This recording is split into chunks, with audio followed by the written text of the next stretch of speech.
অনেক দিন বাদে পোড়ামাতলার পোড়া মায়ের কাছে পুজো দিতে গেলাম আমরা সবাই মিলে। হ্যালো ফ্রেন্ডস, কেমন আছো তোমরা সবাই? আশা করি সবাই ভালো আছো আর সুস্থ আছো। আমি অপর্ণা, আর আমার অপর্ণা ধর ব্লগ চ্যানেলের আরও একটি নতুন ভিডিওতে তোমাদের সকলকে জানাই অনেক অনেক ওয়েলকাম। অনেক দিন হয়ে গেল মায়ের কাছে পুজো দেওয়া হয় না, তো তাই ভাবলাম যে এসছি যখন একটু পুজো দিয়ে আসি। এবং দিনটা ছিল ষষ্ঠীর দিন। তো বোন, আমি এবং আমার মাসি ছিল, তিনজনা মিলে চলে গেলাম। আর একটা জিনিস, সেটা হচ্ছে ওই দিনকে আমার বোনের মেয়ের জন্মদিনও ছিল, তো সেই উপলক্ষেই বিশেষ করে যাওয়া। তো যাই হোক, মায়ের কাছেও পুজো দিলাম, পাশে শিব মন্দির ছিল সেখানেও একটু পুজো দিলাম। তারপরে কিছু কেনাকাটার ছিল, সেই সব সেরে বাড়িতে আসলাম।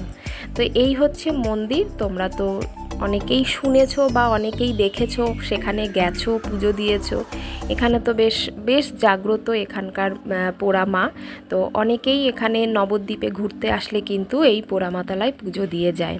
এবং শোনা যায় যে যে যার মতো করে মানসিক করে, তার স্বপ্ন পূরণের জন্য সবটাই কিন্তু এখান থেকে পূরণ হয়।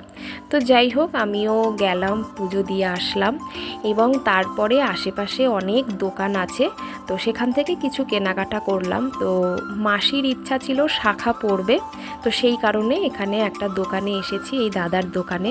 তো এখানে শাঁখা দেখছিল, তো আমিও দেখছিলাম, বেশ ভালোই লাগছিল। আমিও অনেক দিন হয়ে গেল শাঁখা পরি না, তো তাই মাসিকে পরতে দেখে আমারও ইচ্ছে করছিল শাঁখাটা একটু পরার। তো যাই হোক, প্রথমে মাসিকে পছন্দ করে দিলাম, মাসিও শাঁখা কিনে নিল। আর তার থেকেও বড় কথা, এখানে শাঁখার এত দাম কম। আমরা তো কলকাতায় শাঁখা পরতেই পারি না, প্রচুর দাম। তো এখানে অনেকটাই দাম কম ছিল, আর সেটার জন্যও কিন্তু আমার আরও বিশেষ করে ইচ্ছে হলো যে শাঁখাটা একটু পরে নিই। তো এই যে মাসি এখন শাঁখা পরছে। তো ওদের শাঁখা পরানোর কায়দাটাই একটু আলাদা, বেশ সুন্দর করে পরিয়ে দেয়, হাতে একটুও লাগে না। তো মাসিকে শাঁখা পরিয়ে দিচ্ছে, আর তারপরে আমি পরবো। আমি এখনও শাঁখা কিন্তু দেখিও নি, পছন্দও করিনি। তো ভাবলাম যে মাসি আগে পরে নিক, তারপরে আমারটা দেখা যাবে। তো এই যে মাসির দুই হাতে শাঁখা পরে নিয়েছে, এইবারে আমার পালা। তো এইবারে আমিও শাঁখা দেখে নিচ্ছি, এখান থেকে যেটা পছন্দ হবে সেটাই পরবো। শাঁখার দামটা আমি তোমাদেরকে একটু পরে বলছি, আগে দেখো শাঁখাগুলো কত সুন্দর। একদম মানে কোনো দিকে কোনো পোকা ধরা নেই, বা কোনো দিকে মোম লাগিয়ে ম্যানেজ করা নেই, বেশ সুন্দর একদম ফ্রেশ শাঁখা। এবারে তোমাদের দামটা বলি, এই শাঁখার জোড়া হচ্ছে 200 টাকা। আর এতটাই কম দাম, আমার তো শুনেই মানে একবারেই আমার ইচ্ছে হয়ে গেল যে এইবারে আমি এসছি যখন, শাঁখাটা আমি পরেই নেব।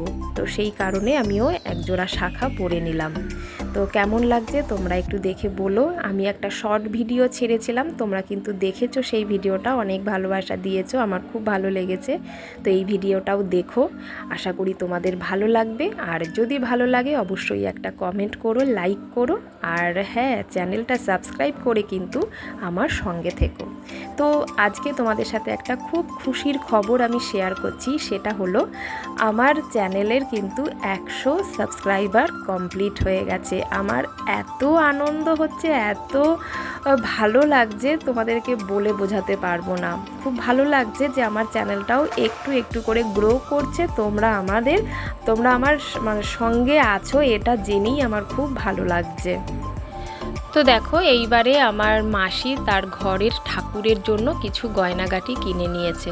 আর হঠাৎ করেই দেখলাম যে একজন বিদেশিনীও দেখো এই দোকানে এসেছে কিছু জিনিস কেনার জন্য। তো চলো, আমাদের কাজকর্ম কমপ্লিট, এবারে বাড়ি ফেরার পালা। তো এই যে এখান থেকে একটা টোটো নিয়ে নিলাম। তো একদম পোড়ামাতলা মন্দিরের জাস্ট বাইরে বেরোলেই রোডের ওপরেই সমস্ত টোটো এখান থেকে কিন্তু পাওয়া যায়। তো এখান থেকে টোটো নিয়ে নিলাম, এবারে বাড়ির পথে রওনা দিয়েছি সবাই মিলে। তো যাই হোক, এই যে এইবারে পৌঁছে গেছি বাড়িতে। তো টোটোর ভাড়া মিটিয়ে চলো এবারে বাড়ির দিকে রওনা দিই।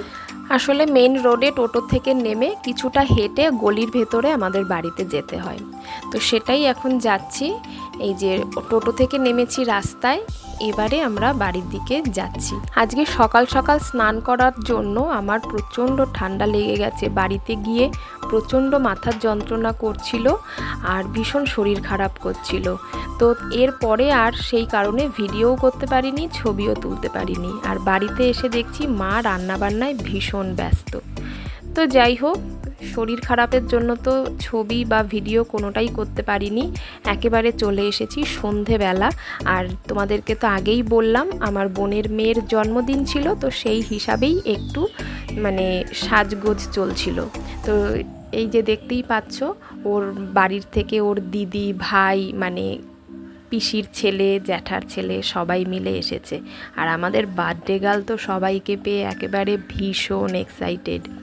আর যেহেতু আমি বহু বছর বাদে ওর জন্মদিনে আছি, কোনো বছরই আমি থাকতে পারি না, আর সে কারণেই ওর একটুখানি বেশি আনন্দ ছিল, তোমরা দেখেই বুঝতে পারছো। তো সমস্ত কিছু কমপ্লিট হওয়ার পরে এইবারে চলে এসেছি আশীর্বাদ পর্বে। তো প্রথমে তো তোমরা সবাই জানো যে যার আর কি জন্মদিন তাকে আশীর্বাদ করা হয়। প্রথমে ওর ঠাকুমা আশীর্বাদ করলো, এবারে দাদু, এরপরে পরপর সবাই আস্তে আস্তে শুরু করবে। অনেকজন আছে, অনেক সময় ধরে কিন্তু এই আশীর্বাদ পর্ব চলেছিল। আর আমার কাজ ছিল ভিডিও করা, আমি তো সারাক্ষণ শুধু ভিডিওই করে গেছি। এরপরে আমার বাবা, তারপরে আমার মা। এবারে আমি একটু স্পিডে তোমাদেরকে দেখিয়ে দেব যে কে কে আজকে আশীর্বাদ করলো। এরপরে ওর বাবা, তারপরে মা, তারপরে আমার মাসি। তো মাসির পরে চলে এসেছি আমরা দুজন একসাথে সময়টাকে বাঁচানোর জন্য, আর সঙ্গে একটা গিফট দিয়েছি। আর এরপরে বাচ্চারা আর কি আশীর্বাদ করবে, তাই ওরা শুধু ওকে একটু পায়েস খাওয়াচ্ছে। তারপরে ওর ছোট পিসেমশাই এবং ছোট পিসি, তারপরে আছে ওর ডার্লিং, ওর হচ্ছে এটা দিদি হয়, জেঠুর মেয়ে। তো পায়েস খেতে খেতে ও তো একেবারে ওর মুখ মিষ্টি হয়ে গেছে, আর খেতে চাইছে না। তো যাই হোক, তো আশীর্বাদ পর্ব শেষ হয়ে গেছে। এরপরে কিন্তু মেন যেটা সেটা হচ্ছে কেক কাটা।